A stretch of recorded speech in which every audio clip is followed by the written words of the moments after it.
I want to talk about the troops because we were talking about mandatory vaccinations for the U.S. military, and what most people told us is they assumed that if you were in right now and you said I won't get vaccinated, you would get an administrative discharge. Have you heard anything like that? General, that's UCMJ 92. Is it administrative? You are well. It depends. It's that essentially is more of a decision made by the military, but it would be failure to follow orders. So they could give you administrative discharge, which is sort of like the medium. So there's honorable, of course, honorable discharge. There's administrative and then there's other than honorable. Oh, so dishonorable isn't the exact word they use. Other than honorable. Other than honorable is what it's called. Is that a new phrase? So, no, I've heard it before. I just didn't know it was formal. So we have the story from Daily Mail. Biden says troops should be dishonorably discharged if they disobey. I believe Hunter has actually gotten admin discharge as well. It makes sense. Yeah. Biden says troops should be dishonorably discharged if they disobey order to get COVID vaccine. So the commander's using the wrong phrase. Huh? The House is set to vote on the NDAA, the Pentagon's annual defense budget. Last month, they mandated all 1.4 million service members get vaccinated. An amendment passed during committee markup prohibits giving service members who refuse a vaccine anything but an honorable discharge.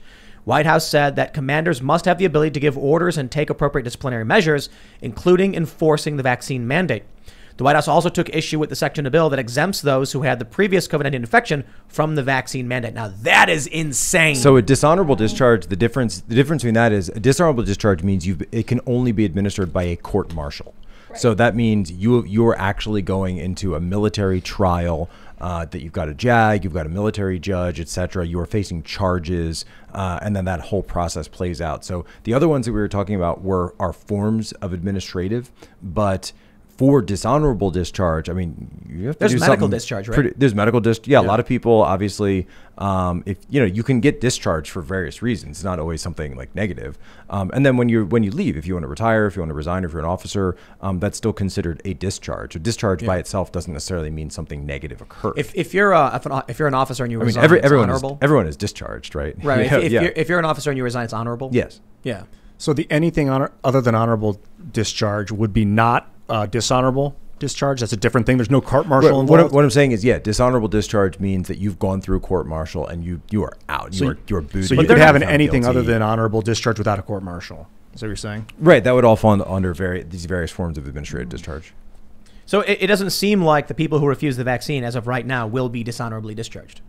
No. But Biden wants that to be the case. But he says he wants it. So that means he wants to carry out what he said, which I don't think he understands what he's talking about, even though he had two sons in the military. He doesn't seem to know very much about the military. What do you do when your commander surrenders a war that you're winning and then makes horrible decisions after that? Your commander-in-chief, you mean? Yeah. You transfer to the Air Force. Yeah. Oh, okay. But I mean, legit, as the generals in the Army, when the commander does that, what are you supposed to do? Well, if it's Rome, the centurions would, go to the senator or go to the emperor and demand some form of tribute. The Praetorian Guard, of course, would go and demand a form of tribute from them. Well, what are the generals supposed to do if Biden, he surrendered us to the Taliban and now he's like, I read more and more. I think that was on purpose. Huh. I just more and more you learn about what's going on with the mineral deposits, the deal from China cutting with the Taliban. It's there's I wouldn't want to say I believe it's entirely probable or even likely, but there's that possibility.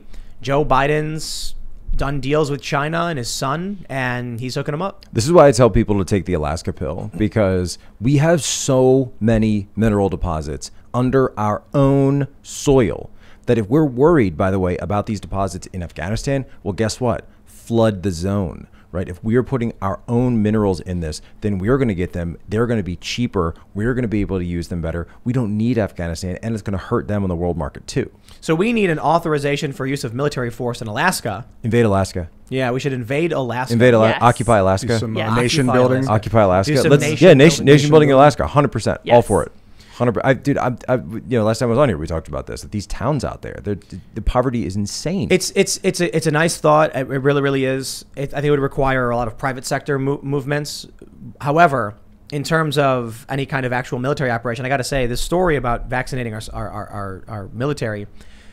The military is being purged and the police departments are being purged. I mention this video every so often where I think it was in Portland. there were these Antifa people stalking a guy and they were yelling at each other as he slowly walked backwards. He had some kind of bat or bar, and the police pulled up, ordered him on the ground, and arrested him. The guy who was actually being harassed and you know was trying to defend himself. Right. And then he apologizes to Antifa, saying sorry about that. You know, this is what happens when the police, who are good, are like, I refuse to enforce this stuff. They quit. What's left? Behavioral sync police officers, woke police officers. When the military says, if you defund the police, the only police you're going to have are the bad cops, because all the good ones are going to leave. They're going to leave that jurisdiction. Abolish the police. They're going to go out. But with the military, they're doing the same thing. Tucker Carlson said they're coming after, what did he say? Something like Christian conservatives. So go back to January. I was reporting this early on, even before I was at Human Events, and I said this started with the pre-screening of the National Guard troops that were going to be occupying the U.S. Capitol prior to January 6th. They were out there with the razor wire, the fencing that I had to drive past every single day. I couldn't even park my car when I was going to the studio at One American News because these soldiers were out, and they were asking me for my identification, for my papers, just so that I could go to work at the same place that I had worked for years, right? And they would say, "Why are you filming? Why are you filming?" I said, I'm a reporter. I work for One American News. Do you have credentials? I was like, well, I do, but I'm also on a public street in the nation's capital, right? But so one of the things that came out was, remember, they were pre-screening people that were deployed to the Capitol. And what were they looking for? They were looking for Gadsden flags, MAGA hats, Turning Point USA,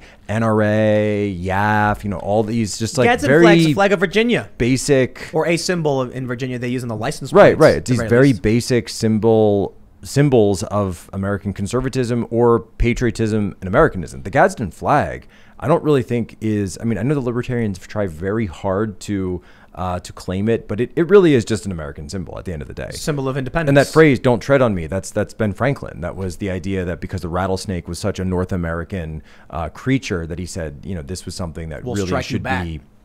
It's not a fight you want. That we should use because it's ours and the British don't have it.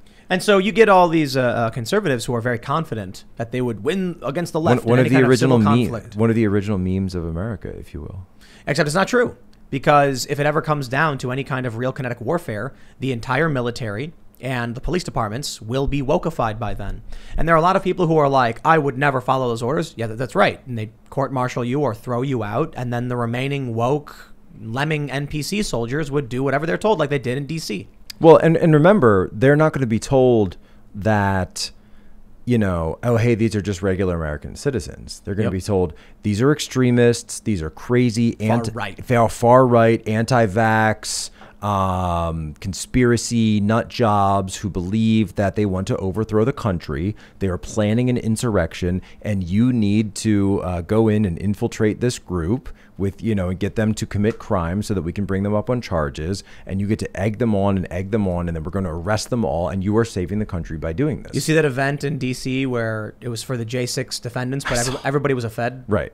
It was the funniest thing. And Ford Fisher got the footage. Right, so a Fed actually was there and got arrested. The funny thing is, it's like, when you have a large crowd of thousands of people, and there's like 7 Feds there, you won't notice.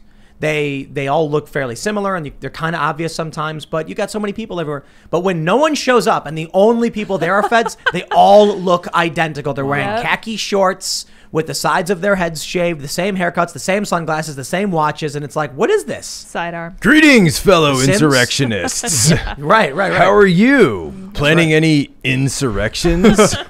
And there was one guy who got arrested, and the police surround him because he had a gun, and he's like, my badge is in my pocket. And they pull out a badge.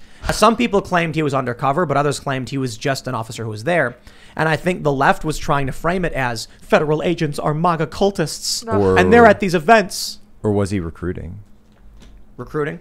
Or was he recruiting? In what capacity? Like trying to get more Feds? Trying to get them. This is the way it works, right? A federal informant is not typically a federal agent, right? So a federal informant is someone who has a relationship with a federal agent, which is known as a source and a handler, or an informant and a handler, right? You are being run. That's the parlance. You're being run by that agent. So they're not going to get somebody who has a badge and stick them in the group and have them like Ian is not going to be the agent, but Ian's going to be the one talking to the agent. I saw those signal messages. This is all theoretical, by the way. big graphene. I'll talk to anybody, man. Let's heal this earth. Hey, man, we're just talking. But no, so the way it works is, and you've seen this, by the way, in the Michigan governor operation, and I'm calling it the operation because that's what it was. The text messages have been coming out where you can see the relationship. It is being driven by the agent, where they're telling people to egg things on, and to use the legal phrase. You have to commit a conspiracy, to commit a crime. What you need to do is to, of course, first come up with the plan, and then you need to take an overt action in furtherance of the conspiracy. So what it was in the Michigan plot was, because if you're just talking about stuff, okay, that's just talk. You can't make a case on that. And again, I'm just talking about the legal, situation. So what they do is they say, hey, we're going to go get in the car and we're going to go do recon. And he says, get everybody you can. Tell them Saturday, whatever the day you can. He said, what's better? What should I go, Saturday or Sunday? He responds, go whichever day you can get the most people. Get them all in the car, because the agent knows that this is the way the rules work. So that if whoever's in that car then, and they're going around and they're just like taking pictures around the lake, but it just so happens that this is the lake where the governor's mansion is. Yeah. And so they can then put on paper, this was an overt act in furtherance of the conspiracy. What if like you showed up with a bunch of pizzas and you're like, hey guys, I brought a bunch of pizzas for us to eat and hang out. And they're like, oh, that's a planning meeting. You'd have to. It would have to be in furtherance of the crime. Right. I understand. So that's just eating dinner. People need to understand when it comes to talking to cops and feds and all that stuff. They don't care about you. They will use you. And by the way, one of those many informants, stories where they've done it. To your point, one of those stories, one of the informants is getting brought up on charges. Yep. So this is a guy who was in on the operation, but and of course the speculation is that maybe they're not being as forthcoming, maybe they're not willing to testify like they were, and now guess what? They're getting slapped with charges too. There's a bunch of stories about this, and I won't get into specifics because of, I'm just talking Michigan, like privacy details and stuff. But there are big stories over the past 10 years with federal informants who cooperated and did everything right, and then immediately once it was over got arrested and charged. And they're very high profile stories. A lot of this was done during the early 2000s in the War on Terror, and it was young Muslims in the United States, American citizens, who thought they were talking to Hamas or Hezbollah or Al Qaeda, and then eventually ISIS, but it always ended up being federal agents who were posing. I mean, like, there are people who have been contacted by the feds, and they'll be like, would you like to help us stop this crime? And they'd be like, yes, I will help you. And then they start saying, like, let me know what you need. They start working with the feds to get them information, and then the feds come and arrest them. Like, when they come to you and say, we're going to have you be an informant, it's quite possible you're being investigated. And they want you to say things. Oh, yeah. They can lie to you. Oh, yeah. And yeah, you're an informant. Tell us what's going on. Like, yeah, so they were saying this, they were doing this, we're doing that. Like, this guy was organizing a conspiracy. You want to serve your country, right? Yep. I mean, you care about your country, don't you? You're a patriot, right? Right. You're not one of those traitors, right? All right. You wouldn't do that. You wouldn't lie to a police officer, would you? I was You wouldn't download a TV, would you? I was getting one of my lie detector tests, one of my polygraphs that you have to do. The guy was, so they do this thing where, that's supposed to be like the test right before they get into the real questions, and then they say, the guy was like, no, I just want to get the baseline. And so I just wanted to check. So they ask you questions that they assume you're going to lie on, so that they can get a baseline of what you're reading as a lie. And keep in mind, the machine Wait, they ask you something they think you'll lie about? Right. Like what? So the question he asked was, you've never lied to your parents, have you? That's a good one. Yeah. Do people say, I haven't lied to my parents? Right, because, of course, they're thinking then that it's going to trigger a response of, well, of course I wouldn't lie to my parents. But actually, the one that he asked me, he would go, and he prefaced it. He goes, I'm a prior state trooper, and boy, when I would pull somebody over for speeding, my gosh, I would know how fast they went. But I'll tell you what, if they were honest with me, and if they said, you know what, officer, I was going a little fast back there, I'm sorry about that, I would usually let them off with a warning. But if somebody lied to me, if somebody had the audacity to just lie to my face and disrespect me like that, I was coming after them.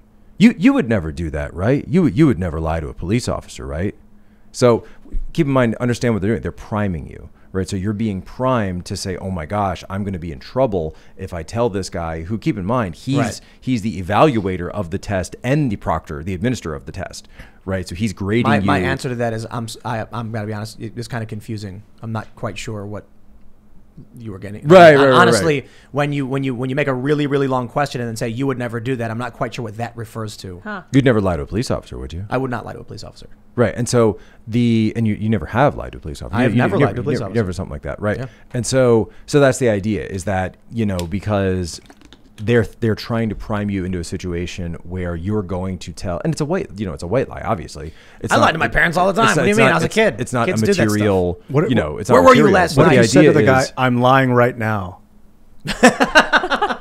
This sentence is a lie. well, keep in mind. Do they just end the thing? The and they're machine like, you're not- explodes. Yeah, Keep in mind, it's a paradox. there's machines can, like, the essential question is that, a machine can't tell if you're lying, right? Like, we don't have machines I don't think we'll ever have machines that could do that. What does it do? It measures your heart rate. It measures your respiration. There's little clips that measure your sweat. We have one across your chest. Breathing. You have one kind of across your lap. You have one that you're like sitting on a pad. So they're measuring various your physiological signs, but it can't tell if you're lying. Yeah, they're just like they're trying to see all these different stressors light up. Right. So they're trying to get a reaction out of you. And I mean, they're inadmissible.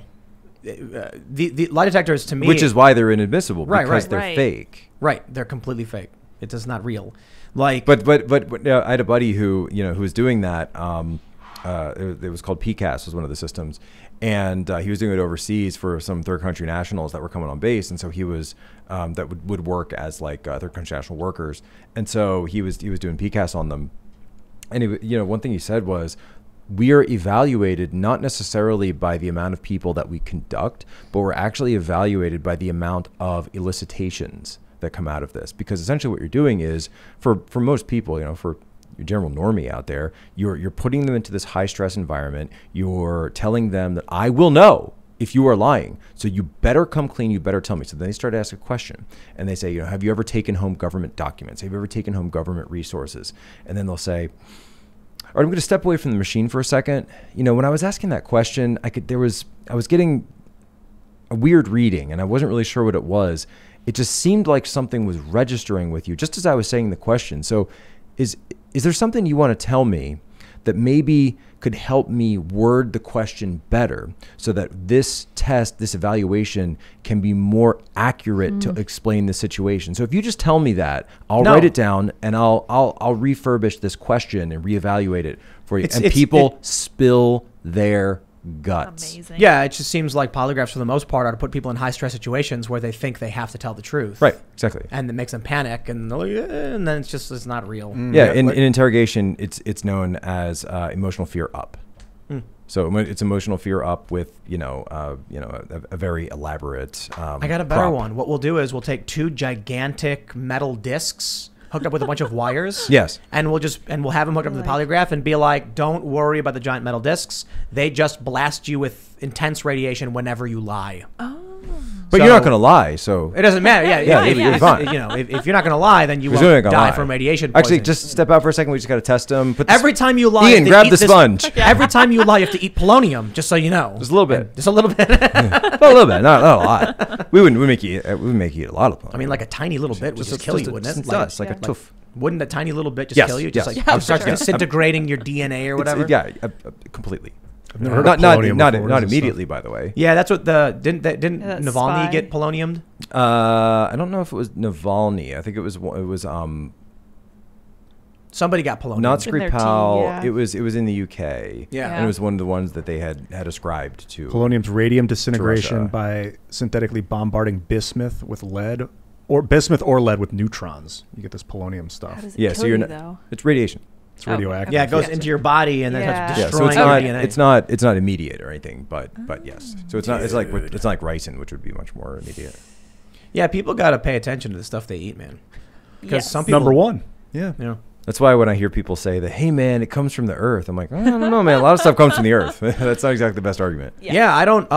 People send me food in the mail, and I'm just like, oh, that's really great. And I throw it in the trash. You can't eat it. I'm like, what am I gonna do? Give it to somebody else? So, but some people might take it and be like, no, I'll keep it. I'll be like, okay, that's your choice. But you I went through a phase where I would read all the ingredients, and if I saw something I didn't know, I'd look it up online and read, how does this interact with my body? And I'd read all about it. It's a good question. Yeah. It's so Great I'm great. just- questions. I'm That's just great. saying- That's great, by the way. Yeah. That's good. Donald Trump would only eat fast food.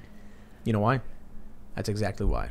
Because when you go to a place and you asked someone to prepare food for you, he wouldn't like exclusively, but almost exclusively, he was eating fast food. And there were two big reasons I was told by some people in the press corps was one, he was a germaphobe. He is. He felt like these fast food chains had standards, and so that if he ate from these places, it was less likely that he would get sick compared to going to any other restaurant. Two, when you walk in and say, I want a Big Mac, it's pre-made and sitting right there. So no one could spit in his food or smear stuff on it or do something gross. Super Troopers. Yep. And there are a lot of people who don't like the man, but more importantly, he's a celebrity, so a lot of people might, Well, it's not like he's going in himself, too. Or what? Well, it's not like he's going in himself, too. Right, but it's just when they already have the Big Mac sitting in that little warmer and you order a Big Mac and fries, they just go right in the bag. So there was that, I don't know if people saw that tweet that I had tweeted a picture of him out, and it was actually, he was with Sean Parnell, but then I cropped Sean out. Sorry, Sean. Him super thin. And it was like he was looking really thin, and I just tweeted out, how is he getting younger, right? So it went kind of viral, and then I get an envelope at the studio down in DC, and I open it up, and it's a note from. It says from the desk of Donald J. Trump. He's printed out my tweet and then written, "Thanks, Jack. You are looking great too. Holy cow! Keep up the great work." That's and then he cited Donald Trump. You're looking so great when you absolutely have to respond to it, so then I tweeted that out, which I have to look into the process. But some people were saying like that should definitely be your NFT, Jack. Like that. Oh Yes. yeah. That tweet That's of Trump's amazing. printed out tweet that he responded to you, which then I tweeted. Yeah. That's amazing. So it's like when you absolutely have to comment on a tweet, and but you're not Right on now, Twitter. mail How to do you someone. do it? Let's talk about one of the But darker anyway, stories. sorry. The little bit of the backstory though was I was told, not by him, but someone else I was discussing this all with, that he's cutting down on the fast food. Really? I was told that he's cutting Good down on the for fast him. food. And You went keto. more steak. They said, Yes. "Hey man, eat more steak," That's and what's it up. was like, "Sure, I'll eat more steak. Why not? That sounds like a good diet." They said, "Yeah, Gotta eat get more all that steak." sugars Well, and all the he's at garbage. Mar-a-Lago, he's at Bedminster, he's at Trump Tower. So I Golfing. mean, it's his right. It's restaurants that he controls. It's his staff, etc. You know what people need to understand about keto and stuff? A lot of the garbage you eat is the processed breads, grains, sugars. Yep. And I've noticed that when I've been trying to stay away from all the sugars, I'm also staying away from processed foods. Yes. So it's a lot more fresh chicken breast, a lot more roast beef, My- or fresh cheeses. We have raw cheeses. So my wife's family, and my wife, of course, they're from Eastern Europe. When they come to the U.S., they, like my father-in-law, like he will not eat processed food here. He looks at it and says, "This is not food. Like It's not. This is plastic. This is fake. I don't know what this is." But he gets something from Whole Foods or the butcher, something that they get and they cook themselves. Okay, this is food, right? But when it comes to the processed stuff, like I've seen him just, we'll have some chicken nuggets for like the kids or something, and hey, do you want one? No, like just emphatically. No. I just had a feeling that grain-fed beef maybe isn't as keto as grass, because grain is, if it's eating grain its whole life, then maybe it's got some Yeah, I do stuff in it grass-fed. that's not. Yeah. Well, you do have to watch for. I was actually tweeting about this earlier today. Like, if you're eating beef, you have to make sure you're not eating double plus good beef. Geez, what's that? Because there are at some of these factory farms, depending on what they feed, that's why you want free range grass fed, because they are feeding these cows Corn? corn and Right. stuff with all this estrogen and putting all sorts of additives in to make it bigger, to make it juicier, to make it last longer. But guess what? It's also not healthy. That's right. They feed salmon. Farm salmon is fed corn. Yeah. And then I read that like in nature, salmon turns pink because of the krill and stuff that it eats or whatever. Right. In farms, they're fed corn, so they're gray. Ugh. So they have to add food coloring. Gross. Yeah. Amazing, isn't it? I almost just spit out my coconut water. I saw that. That was gross. Food coloring, bad. All right, Well, we got some. Thanks for checking out this clip from the Timcast IRL podcast. If you want to see the full show, come back to this channel, youtube.com/TimcastIRL, Monday through Friday at 8 p.m., where you can leave comments and super chat, and we actually will read your comments on the show. Don't forget to like, share, subscribe, and if you want exclusive members-only content segments you can't get anywhere else, go to timcast.com, become a member, and we even have full bonus episodes. Thanks for hanging out, and we'll see you all next time.